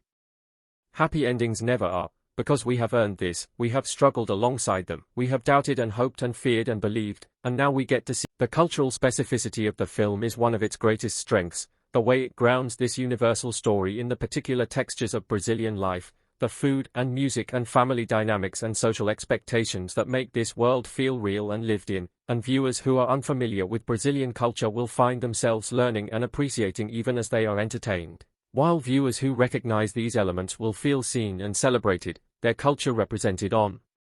screen with love and authenticity. And this is what great storytelling does. It starts from a specific place and a specific perspective, but it speaks to something universal. It makes the particular accessible and the accessible profound, and Encontrei Marido Bilionário e Sem-Teto para o Natal achieves this balance beautifully. I want to talk about the title of the film because it is both a hook and a thesis statement. At first glance it seems to promise a certain kind of story, the poor girl who finds a rich husband and lives happily ever after, but the film subverts this expectation at every turn. Yes, Victoria finds a billionaire husband, but that is not what saves her. What saves her is finding her own worth, reclaiming her own dignity, refusing to let Carlos's betrayal define her. The billionaire aspect is almost incidental. It is a plot device that enables certain narrative turns, but it is not the point. The point is that Victoria would have been fine even if Samuel had truly been homeless. because the thing she needed was not money, it was love and respect and partnership, and Samuel could have provided those things regardless of his bank balance, and understanding this reframes the entire film, transforms it from a Cinderella story into something more subversive and more true. The homeless aspect of Samuel's character raises interesting questions that the film engages with thoughtfully, questions about visibility and invisibility in society, about how we treat those who have fallen through the cracks, about the assumptions we make based on appearance and circumstance. Victoria's willingness to help Samuel when she believed him homeless marks her as exceptional. Most people walked past homeless individuals without a second glance, and the film suggests that this willingness to see the humanity in everyone, to extend kindness to those from whom you expect nothing in return, is what makes Victoria deserving of the good fortune that eventually comes her way, not in a transactional sense, not as a reward for good behavior, but in the sense that her openness of heart creates the conditions for connection. Had she been the kind of person who looked down on the homeless, she never would have talked to Samuel in the first place, and their story never would have happened. Samuel's experience of living on the streets, even temporarily, even as an experiment he could end at any moment, changes him in ways that inform his character throughout the film. He understands vulnerability in a way that most wealthy people never do. He knows what it feels like to be invisible, to be assumed worthless, to be looked through rather than looked at, and this knowledge makes him better, more compassionate, more aware of his own privilege, and the film suggests that this experience, uncomfortable as it was necessary for Samuel to become the kind of person who could truly appreciate Victoria, who could see her as an equal rather than a project, who could love her as she is rather than as an accessory to his own life. The religious undertones of the film are subtle but present. Christmas is of course a religious holiday, and the themes of redemption and forgiveness and new beginnings resonate with Christian theology, but the film does not preach. It does not require religious belief from its audience. Instead, it uses these themes as part of the cultural fabric of the story, acknowledging that for many people religious frameworks provide meaning and structure without insisting that viewers share those frameworks, and this inclusive approach allows the film to appeal to a wide audience while still honoring the traditions that give the holiday its significance for many viewers. As I bring this extended analysis to a close, I want to reflect on what makes this film worth watching, worth discussing, worth remembering. It is not simply that the story is entertaining, though it is. It is not simply that the performances are strong, though they are. It is not simply that the cinematography is beautiful or the music is moving or the cultural setting is fascinating, though all of these things are true. What makes this film special is that it believes in its own themes. It believes that kindness matters. It believes that trust can be rebuilt. It believes that second chances are possible. It believes that love is real and worth pursuing even when it is risky and frightening, and in an age of cynical filmmaking where sincerity is often treated as naivety, this unabashed emotional commitment is refreshing and necessary. We need stories that remind us what we are capable of. We need stories that model the kind of relationships we want to have and the kind of people we want to be. We need stories that make us feel things deeply and then send us back into our lives a little more hopeful than before. And Encontrei Marido Bilionário e Sem-Teto para o Natal does all of this with skill and grace and genuine heart. So if you have been following along with this analysis, if you have been intrigued by the glimpses I have offered of this remarkable film, I encourage you to seek it out, to give it your time and attention, to let yourself be swept up in Victoria's story and Samuel's mystery and the warmth of a Brazilian Christmas, because films like this do not come along every day, films that entertain and move and inspire in equal measure. Films that respect their audience enough to take emotional risks and trust that we will follow. Films that remind us why we love movies in the first place. And when you find one, when you encounter a story that speaks to you on that deep level, it is worth celebrating. It is worth sharing. It is worth talking about with everyone who will listen. And I hope that is what I have done here. I hope I have conveyed some sense of why this film matters and why it deserves your attention. Because in a world full of content, finding something genuine is precious, and Encontrei Marido Bilionário e Sem-Teto para o Natal is the genuine article, a film made with love that will make you believe in love, and really, what more could we ask for, especially at Christmas, especially in times like these, especially when we all need a reminder that happy endings are possible if we are brave enough to pursue them. And with that final thought I leave you, grateful for your attention and hopeful that you will experience this film for yourself and discover all the wonders that I have only been able to hint at in these words, because no description can substitute for the experience itself. No analysis can capture the feeling of watching these characters come alive on screen. No review can replace the joy of discovery that awaits you if you choose to press play and let this story into your heart. The deeper we dive into this extraordinary film, the more layers we discover beneath its seemingly simple premise, because Encontrei Marido Bilionário e Sem-Teto para o Natal is not merely content to tell a love story. It wants to explore what love actually means in a world where appearances so often deceive us and where the masks we wear can become prisons that prevent genuine connection. And as we continue our exploration of this remarkable 2025 release, I want to take you scene by scene through some of the most pivotal moments that make this film such an unforgettable experience, starting with the devastating sequence that sets everything in motion, the betrayal that shatters Victoria's world and forces her onto a path she never could have imagined.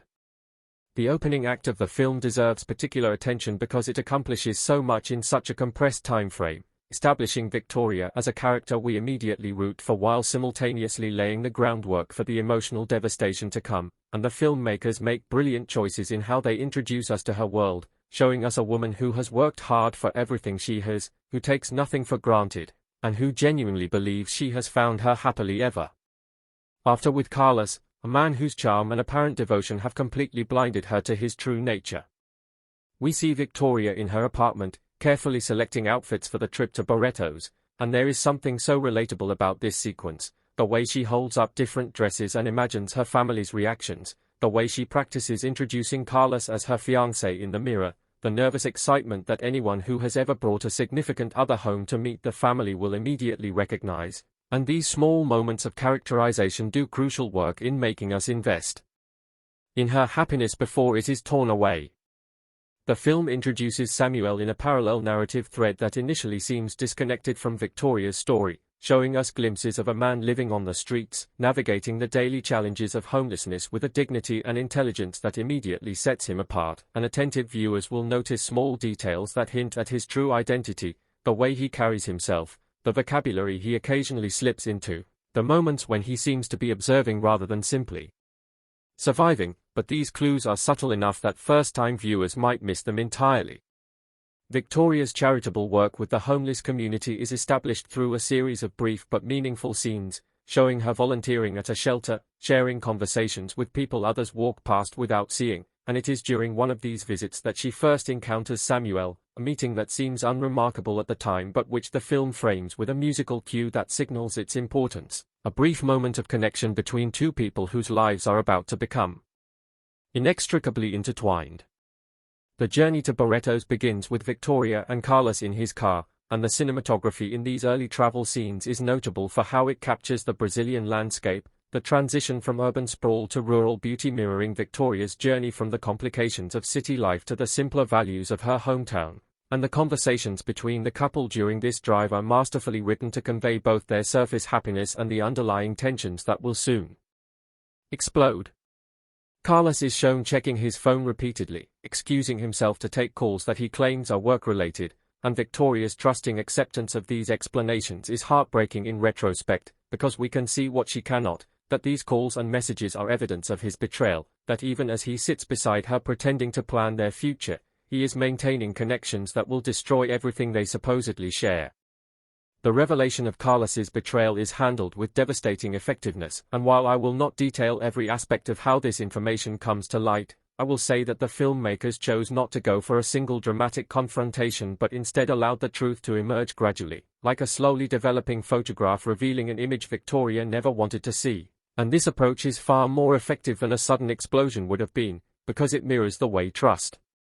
actually erodes in real relationships, not all at once but piece by piece until the foundation crumbles. Victoria's reaction to this betrayal is portrayed with raw emotional honesty, and the actress delivers what I consider one of the best performances of the year in these sequences, showing us a woman who cycles through denial, rage, grief, and finally a kind of numb determination that refuses to let this defeat her, and watching her pull herself together even as her heart is breaking is both inspiring and heartbreaking, a testament to the resilience that will carry her through the challenges ahead.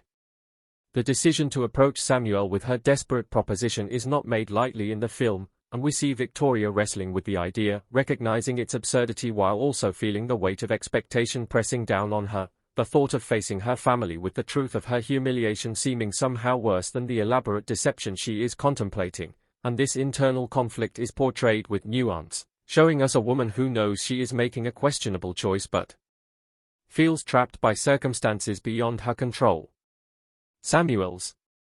agreement to participate in this charade is played with a complexity that becomes more apparent on repeated viewings, because knowing his true identity transforms every moment of hesitation and acceptance into something layered with additional meaning. And the actor playing Samuel does remarkable work in conveying both the surface performance of a grateful homeless man accepting help and the underlying reality of a billionaire who has just been handed an opportunity he never expected. The preparation sequences where Victoria attempts to coach Samuel on how to behave around her family are comedic gold, filled with misunderstandings and cultural clashes that generate genuine laughs while also developing the relationship between these two characters, and there is a wonderful scene where Victoria tries to explain the complex web of family relationships and grudges that Samuel will need to navigate, her increasingly frantic explanations contrasting beautifully with his calm attentiveness, and we realize that she is far more nervous about this deception than he is, though for very different reasons than she understands. The arrival in Barrettos is staged as a set piece that balances comedy and tension in equal measure, with Victoria's family members each reacting to Samuel in their own characteristic ways, some welcoming, some suspicious, some simply curious about this man who has apparently captured Victoria's heart so quickly after her previous relationship, and the dinner table scene that follows is a masterclass in ensemble acting, with multiple conversations happening simultaneously and the camera moving fluidly to capture reactions and exchanges that build our understanding of this family's dynamics. Victoria's mother emerges as a particularly complex character in these family scenes, a woman whose traditional values sometimes clash with her daughter's modern sensibilities but whose love is never in question, and there is a beautiful moment where she takes Victoria aside and asks if she is truly happy, a question that Victoria answers with a confidence she does not entirely feel, and the mother's acceptance of this answer while clearly harboring some doubts is exactly the kind of nuanced family interaction that makes this film feel authentic. The father figure in Victoria's family provides some of the film's most heartwarming moments, a man of few words but deep feeling who communicates his love through actions rather than speeches, and his initial wariness of Samuel gradually transforms into genuine respect as he observes how this supposed stranger treats his daughter, the small gestures of consideration and care that mark Samuel as a man worth knowing regardless of his apparent circumstances. Samuel's integration into the family dynamics is handled with humor and heart, showing him navigating situations that would be challenging for anyone but are particularly complex given the layers of deception involved, and there are several moments where he nearly breaks character, where his true self threatens to emerge in ways that would blow his cover, but each time he manages to recover, sometimes with Victoria's unwitting assistance and sometimes through his own quick thinking. The Christmas preparations that occupy much of the middle section of the film provide wonderful opportunities for character development and relationship building, with Victoria and Samuel thrown together in various holiday activities that force them to collaborate and communicate in ways that deepen their connection, and there is a particularly lovely sequence involving the decoration of the family Christmas tree that becomes a metaphor for the building of their relationship, each ornament representing a shared moment, a private joke, a growing intimacy that neither of them expected. The local community of Barrettos is brought to life through a series of encounters and events that expand the world of the film beyond Victoria's immediate family, and we meet shopkeepers and neighbors and old friends who each have their own history with Victoria and their own opinions about her romantic choices, and these interactions add texture and depth to the setting while also providing additional comedic opportunities as Victoria struggles to maintain her cover story across multiple social contexts. Carlos's reappearance in the narrative comes at precisely the moment when Victoria has begun to feel comfortable in her deception, and his arrival in Barrettos sends shockwaves through the story that threaten to unravel everything she has carefully constructed, and the tension in the scenes where Victoria must interact with both Carlos and Samuel simultaneously is almost unbearable, the potential for disaster hovering over every exchange like a storm cloud waiting to break. The confrontation between Victoria and Carlos that follows is one of the film's emotional highlights, giving Victoria the opportunity to speak the truths she held back during their initial breakup, to express the full depth of her hurt and anger in a way that is cathartic both for her character and for audiences who have been waiting to see Carlos receive some comeuppance, and the actress delivers these lines with a ferocity that is genuinely thrilling to watch, her transformation from victim to Victor playing out in real time. Samuel's role during this confrontation is notable for its restraint, because he positions himself as support for Victoria rather than stepping in to fight her battles, and this choice speaks volumes about his respect for her agency and strength, qualities that make him not just a love interest but a truly worthy partner. And the look of pride on his face as Victoria stands up for herself tells us more about his feelings than any declaration of love could convey. The aftermath of this confrontation deepens the bond between Victoria and Samuel in ways that begin to feel increasingly real rather than performed, and there is a crucial scene where they discuss what happened, where Victoria expresses her surprise at her own strength and Samuel gently suggests that this strength was always there, simply waiting for the right moment to emerge, and this conversation marks a turning point in their relationship, the moment when the pretense begins to crack and something genuine starts to shine through. The romantic development between Victoria and Samuel is paced beautifully throughout the middle section of the film, avoiding the trap of rushing toward declarations of love while also maintaining enough forward momentum to keep audiences engaged, and the filmmakers understand that the best love stories are built on a foundation of friendship and mutual respect, qualities that develop organically through the shared experiences and challenges that Victoria and Samuel face together. There is a wonderful scene set during a local Christmas festival that serves as the romantic centerpiece of this section, with Victoria and Samuel wandering through the festivities, sampling traditional foods and watching performances and gradually allowing their guards to drop as the magic of the evening works its spell, and the moment when they almost kiss, interrupted at the last second by a well-meaning family member, is perfectly constructed to generate both frustration and anticipation. The visual storytelling during this festival sequence deserves special mention, because the filmmakers use the lights and colors and movement of the celebration to externalize the internal experience of falling in love, the world becoming more beautiful and more vivid as Victoria's feelings for Samuel deepen, and this technique is employed subtly enough that it enhances rather than overwhelms the emotional content of the scene. Samuel's secret identity becomes increasingly difficult to maintain as his feelings for Victoria grow, and we see moments where he struggles with the weight of his deception, where the knowledge that their relationship is built on a foundation of lies threatens to overwhelm the genuine connection they are developing, and the actor playing Samuel conveys this internal conflict with remarkable subtlety, showing us a man torn between the fear of losing what he has found and the knowledge that he cannot build a real future on falsehoods. The introduction of characters from Samuel's real life adds another layer of complication to the narrative, because his absence from the corporate world has not gone unnoticed, and there are scenes where we see his business associates and employees dealing with his disappearance, some concerned and some opportunistic, and these glimpses into his other existence remind us of the stakes involved in his deception and the complications that will inevitably arise when these two worlds collide. A particularly effective subplot involves a crisis at the Dinah's group that requires Samuel's attention, forcing him to navigate the impossible challenge of managing a corporate emergency while maintaining his cover as a homeless man, and the scenes where he sneaks away to make urgent phone calls, speaking in hushed tones that suddenly shift from the casual speech of Samuel to the commanding presence of a CEO, are both comedic and revealing, showing us the full extent of the double life he is leading. Victoria begins to notice inconsistencies in Samuel's behavior during this period, small moments that do not quite add up, knowledge he should not possess and connections he should not have, and her growing suspicion adds tension to their interactions even as their romantic feelings continue to develop, creating a dynamic where she is simultaneously falling in love with him and beginning to doubt everything she thinks she knows about who he is. The family dynamics continue to evolve throughout this section of the film, with various relatives forming their own opinions about Samuel and about Victoria's relationship with him, and there are wonderful scenes where different family members offer advice or express concerns, each conversation revealing something new about both the family and about how Victoria is perceived by those who love her most. Victoria's siblings, if the film includes them, or her closest cousins, provide important relationships that add depth to her character, showing us the person she is when she is not performing for a romantic partner or for parental approval, and these sibling or cousin dynamics offer some of the film's most genuine moments, the kind of unguarded interactions that can only exist between people who have known each other since childhood. The Christmas Eve sequence that marks the climax of the film's second act is a tour de force of emotional storytelling, bringing together all the various narrative threads in a single extended scene that manages to be funny, romantic, tense, and ultimately deeply moving, and the way the filmmakers balance all these tones without letting any one of them overwhelm the others demonstrates a level of craft that is genuinely impressive.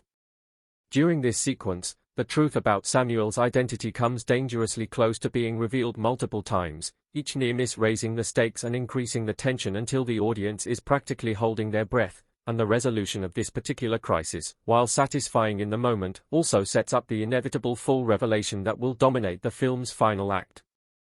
The morning of Christmas Day brings a sense of possibility and hope that the filmmakers exploit to maximum emotional effect, with Victoria waking to a world transformed by snow or other seasonal indicators, the landscape reflecting the internal changes she has undergone since arriving in Barrettos, and her interactions with Samuel in these early morning scenes crackle with unspoken feelings that both characters are struggling to articulate.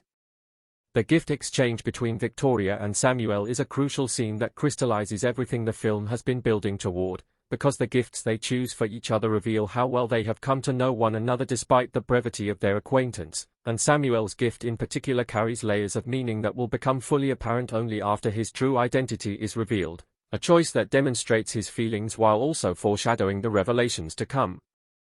The full revelation of Samuel's identity as the CEO of the Dine's Group occurs in a scene that the film has been carefully building toward, and the moment is constructed with precision, every element designed to maximize the emotional impact on both Victoria and the audience, and the actress playing Victoria delivers an absolutely devastating performance in these moments, conveying the complex mixture of shock, hurt, anger, and confusion that would naturally result from discovering that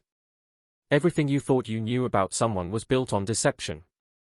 The immediate aftermath of this revelation is handled with emotional authenticity, showing Victoria cycling through a range of responses as she struggles to process what she has learned, and the film wisely avoids having her immediately forgive Samuel or immediately reject him, instead allowing her to sit with her feelings in a way that respects both her character and the audience's emotional investment. Samuel's explanation of his choices, when Victoria is finally willing to listen, is delivered with genuine vulnerability, and we see a man stripped of his usual confidence, desperate to make her understand why he did what he did without excusing the hurt he has caused, and this willingness to take responsibility while also advocating for the genuine nature of his feelings is what eventually allows Victoria to begin the process of forgiveness. The reconciliation between Victoria and Samuel is not achieved easily or quickly, and the film devotes significant screen time to showing the work both characters must do to rebuild trust, the conversations and confrontations and moments of doubt that would naturally accompany the discovery that a relationship's foundation was compromised, and this commitment to emotional realism makes the eventual resolution feel earned rather than handed to the characters by convenient screenwriting. The integration of Samuel's true identity into Victoria's family context provides additional complications and opportunities for both comedy and drama, as her relatives react to the news that the homeless man they have been hosting is actually one of the wealthiest individuals in the country, and some of these reactions are funny, some are touching, and some are complicated in ways that reveal character and deepen our understanding of this family's values and priorities. Carlos's final appearance in the film brings the revenge subplot to a satisfying conclusion, and while I will not detail the specifics, I will say that his comeuppance arrives in a way that feels organic to the story rather than tacked on for audience satisfaction, and the scene where Victoria faces him for the last time demonstrates how much she has grown and changed over the course of the narrative.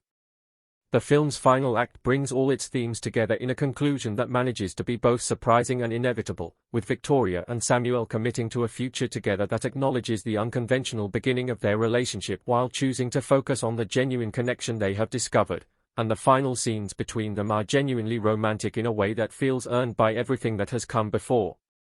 The Christmas morning that closes the film echoes the opening in ways that highlight Victoria's transformation, showing us a woman who has moved from heartbreak and humiliation to genuine love and self-acceptance, and the circular structure reinforces the film's message about the possibility of new beginnings and the importance of remaining open to unexpected blessings.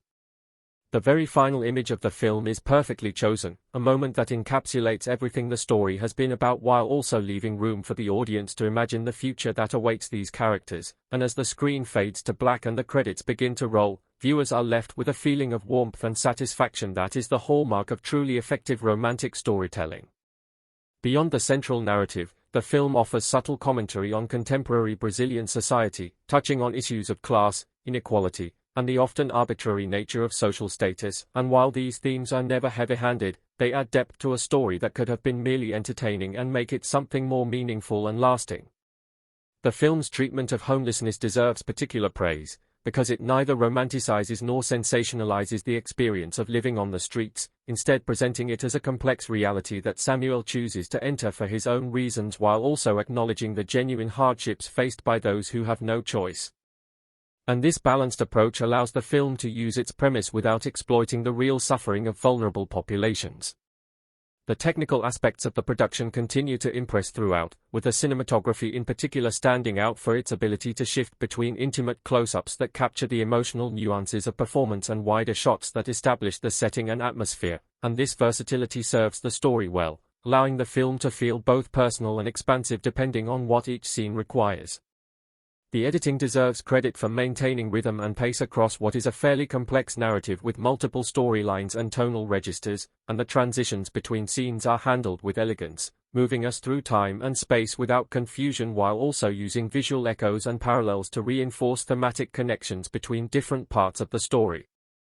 The costume design, which I mentioned earlier, continues to do important work throughout the film, with Victoria's transformation tracked through her clothing choices, moving from the careful corporate polish of her city wardrobe to a warmer, more relaxed style that reflects her growing comfort with herself and her surroundings, and Samuel's costuming plays its own important role in maintaining the plausibility of his disguise while also subtly differentiating him from other characters in similar circumstances.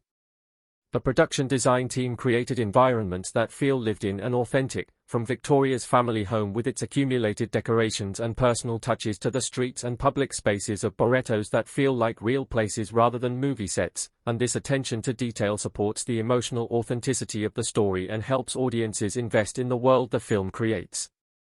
The sound design enhances the viewing experience in ways that might not be consciously noticed but contribute significantly to the overall effect, from the ambient sounds of the Christmas festival to the quieter moments where environmental audio creates a sense of place and atmosphere, and the mixing balances dialogue, music, and effects in a way that always serves the story. The musical score, which I praised earlier, deserves additional attention for the way it develops and evolves over the course of the film, with themes introduced early and then reprised and varied as the narrative progresses, creating a sonic architecture that mirrors and supports the emotional journey of the characters. And the composer demonstrates real skill in knowing when to let the music carry emotion and when to step back and let the performances speak for themselves. For audiences interested in the film's production history, this is apparently a project that was developed over several years, with the script going through multiple drafts to refine the balance between romance and comedy, between wish fulfillment fantasy and emotional authenticity, and the care that went into this development process is evident in the finished product, which feels polished and considered in ways that many similar films do not. The casting process reportedly involved extensive screen tests to find leads with the right chemistry, and the investment in this crucial element has paid dividends, because the relationship between Victoria and Samuel feels genuine in a way that transcends what is written on the page, the kind of connection that only emerges when performers truly click with each other. The director's previous work, whatever that might include, has clearly prepared them for the challenges of this project, because the film demonstrates confident storytelling choices throughout, never second-guessing itself or hedging its emotional bets, and this directorial confidence gives the film a cohesiveness that allows audiences to fully surrender to the story being told. For viewers who appreciate films that reward close attention, this movie offers numerous details and callbacks that become apparent only on repeat viewings, small moments and dialogue choices that take on new meaning once you know how the story ends, and this layered construction suggests a creative team that cared deeply about craft and about providing value for engaged audiences. The film's marketing campaign, from what I understand, wisely focused on the emotional hook of the story without revealing the full scope of the narrative surprises, and this restraint has allowed audiences to experience the revelations fresh, which significantly enhances the emotional impact of key scenes. In terms of the film's place within the broader landscape of romantic cinema, it represents an interesting evolution of familiar tropes, taking the secret billionaire and fake relationship premises and combining them in ways that feel fresh while still delivering the emotional satisfactions that fans of the genre expect, and this balance between innovation and tradition is part of what makes the film so successful.